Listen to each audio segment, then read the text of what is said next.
We now welcome on board Chakri Lokapriya as well, find out what he's making of the market right now. And Chakri, as of now, morning firstly, the Nifty implied open already at 25,100 plus levels. Seems like a good start. But where is it that you see leadership coming in? Because, the sectoral churn is clearly quite evident now. Good morning. Thanks for having me. Yes, clearly the Nifty, at least the good news is not overvalued. It still trades only at about 20 odd times. And, as we see earnings acceleration coming from the depressed sectors like IT and some of the private banks, as they improve in the coming quarters, the multiple will look even more favorable. So PSU banks still have, are reporting far better numbers than the private banks. So I think that's where the leadership is. And in the case of if the interest rates begin to happen in the US in September, then the metals as a pack will start picking up because they are very closely linked to the global cycles. Morning, Chakri. How are you looking at Zee Entertainment's numbers? Do you think that it's glass half full with the fact that they're talking about margin improvement down the line? Or do you think that there are concerns when it comes to the cost saving steps, all that's already been undertaken? The FCCB fundraise as well, details on that still awaited. So is the glass half empty? Glass half full, glass half empty has always been the issue with Zee for quite a few years. It used to be the leader in the media space years ago. Given so many issues, right from its balance sheet funding to its corporate issues, as well as ability to deal with competition. When you cut costs, and this is an industry which is getting highly super duper competitive, and therefore cost cutting doesn't really help in that industry. So given that there are so many moving parts, I think we will stay away from Zee. Okay, steer clear from Zee, fair enough. Meantime, let's also get in a sense as to how you've read into Coal India's quarterly numbers. It's been a pretty decent set, and the brokerages are of the view now that there's going to be positive revisions now post a healthy Q1 set of numbers. What's the road ahead looking like for Coal India? Two things about Coal India. One is the volume growth will improve. If you add just for the factors like, suddenly if there is a big monsoon, there are floods. These are factors which always impact Coal India big time because their coal gets flooded and the mines get shut down. So bearing for that, those kind of uncertainties, I think the volumes will improve in the short term. And the cost, they've done a decent job. Coal prices in general, are linked to the global cycles in any case. So I think as the volumes improve, the margins will improve. And as a result of that, the valuations were never an issue for Coal India, still looks very good. Chakri, wondering what is it that you're making of the Motown numbers? I mean, for M&M, it's been an operational beat. The market share has clearly managed to inch higher for them. For Maruti as well, an all-round beat. And today you've got Tata Motors due to report its numbers, along with, of course, the monthly sales data, which is also going to come in. But the point being whether much of the good news and the price action in the stocks is behind us. I think, auto as a sectors will continue to do well. Two-wheelers will still have the fastest growth.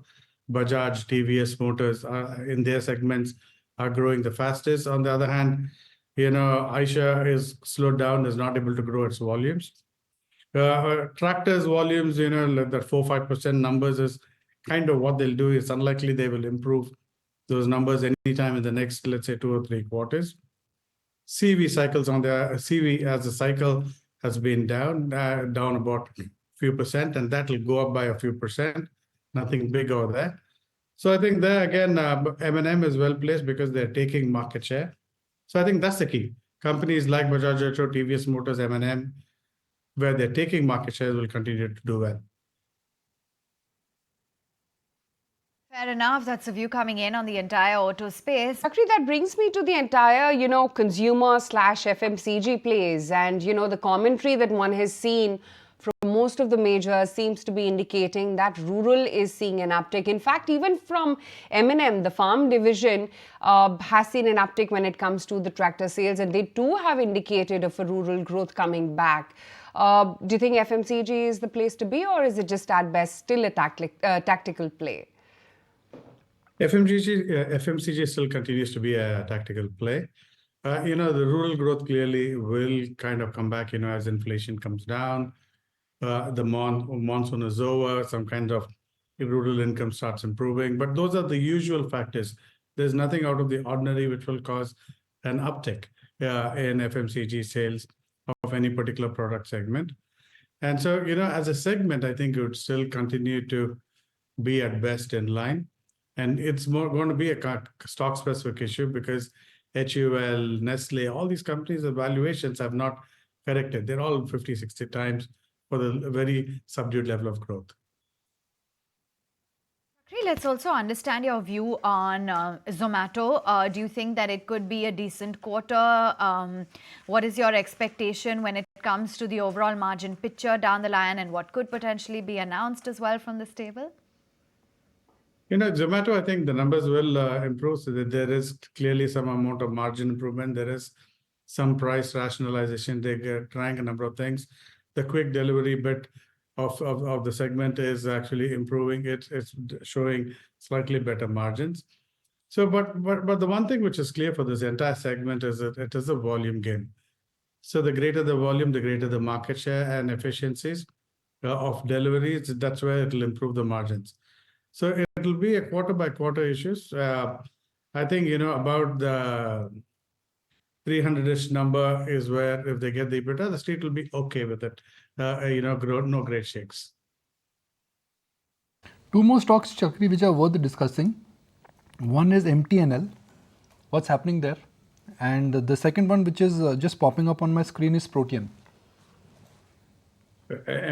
Sorry, both the stocks I don't know about, please. Okay. MTNL. Let's also get a take from you then, Chakri, as to how you're looking at some of the other news makers. For instance, we had a whole host of mid-cap companies that came out with their quarterly numbers. Godrej Properties, for instance, management is confident about exceeding their pre-sales guidance. You had Phoenix Mills, it was a bit of a weak set of numbers. How have you read into some of these quarterly performances? Segment, will continue to do well. Clearly, the volumes are holding up. Their margins are kind of improving, and their book values are holding up. There is a good amount of inventory clearance that is happening. So all the good things, check boxes on the real estate sector is happening fairly well. And so the whole game of how they would grow their company, of growing land banks in the past to building out their existing inventory, building out and selling the inventory. That game change has changed the valuation. So I think all these companies are worth holding on to. Good to have you on board. Thank you for joining in. The pre-open rates